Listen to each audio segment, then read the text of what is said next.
Shalom bro dan sis yang terkasih dalam Kristus. Salam sehat dan penuh sukacita.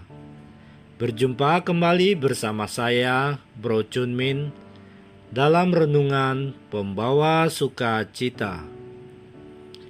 Hari ini Rabu, tanggal 29 Desember 2021. Renungan ini diambil dari 1 Yohanes pasal 2 ayat 3 sampai 11. Dan dalam renungan ini saya beri tema tanda mengenal Allah. Dan rema bagi saya pada ayat ketiga yang berbunyi, dan inilah tandanya bahwa kita mengenal Allah, yaitu jikalau kita menuruti perintah-perintahnya. Bro and sis yang terkasih, mengenal berarti kita tahu siapa Dia, melakukan apa yang dikehendakinya. Mengenal Allah berarti juga kita tahu siapa Allah dan apa kehendak dan perintahnya bagi kita. Mengenal dalam konteks ini berarti pengenalan yang datang dari pengalaman hidup kita, serta pengenalan yang berkelanjutan akan Tuhan dalam pengalaman membuat kita menuruti perintah-perintahnya.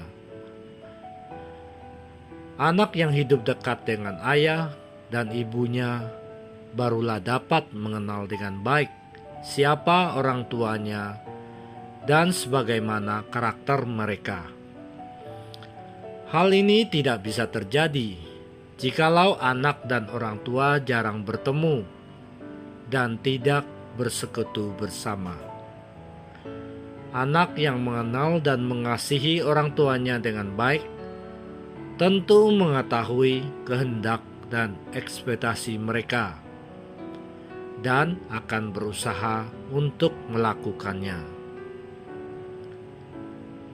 Begitu juga dengan orang yang mengenal dan mengasihi Allah akan menuruti perintah-perintahnya. Orang yang mengenal Allah akan mengetahui betapa besar kasih Allah dan akan sungguh-sungguh mengasihinya. Orang yang mengasihinya akan menuruti segala perintahnya.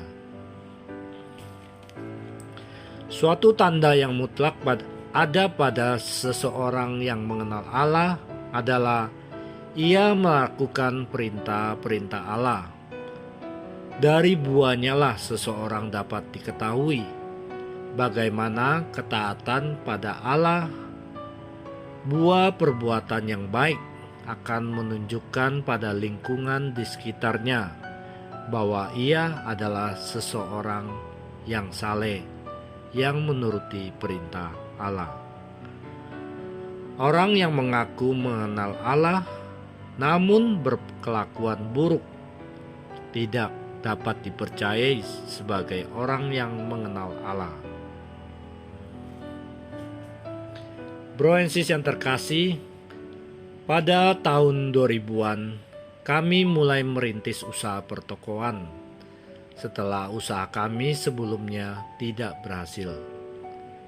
Untuk memulai usaha yang baru ini, tentu kami membutuhkan banyak tenaga dan pikiran, mempelajari dan mengenal produk-produk yang akan kami jual. Mulai dari mencari sales yang mau menyuplai barang dagangan, sampai bagaimana kami menjual kembali kepada konsumen sebagai user. Hari-hari yang kami lewati hanya fokus bagaimana membesarkan usaha toko kami untuk bisa mendapatkan income yang lebih banyak. Saat itu kami misa setiap minggu hanya sebagai suatu kewajiban saja, datang, misa, dan pulang. Untuk kegiatan lingkungan kami tidak pernah terlibat sama sekali.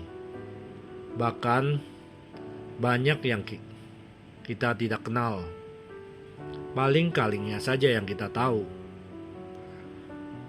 Pada tahun 2013, toko kami pindah ke Jalan Es Parman, dan kami terdaftar di lingkungan Santo Theodosia.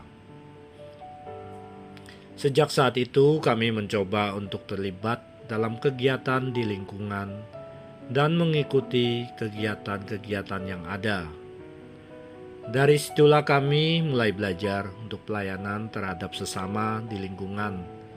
Belajar juga terlibat untuk kegiatan di gereja dan di kategorial CFM. Saya merasakan seiring kami terlibat dalam pelayanan dan semakin pula usaha toko kami juga semakin dilancarkan. Itulah buah yang kami rasakan dari semakin mengenal Allah.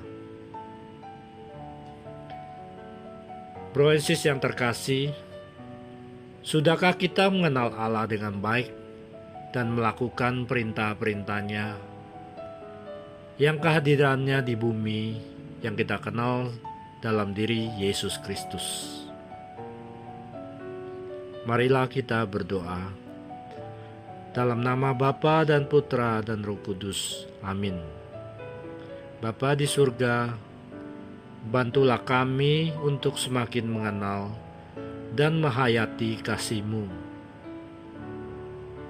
Mampukan kami untuk hidup sesuai dengan kehendak-Mu, sehingga kami boleh hidup dalam terang anugerah dan belas kasihan-Mu. Kemuliaan kepada Bapa dan Putra dan Roh Kudus, seperti pada permulaan, sekarang, selalu, dan sepanjang segala abad. Amin. Dalam nama Bapa dan Putra dan Roh Kudus. Amin. Salam sukacita, berkah dalam.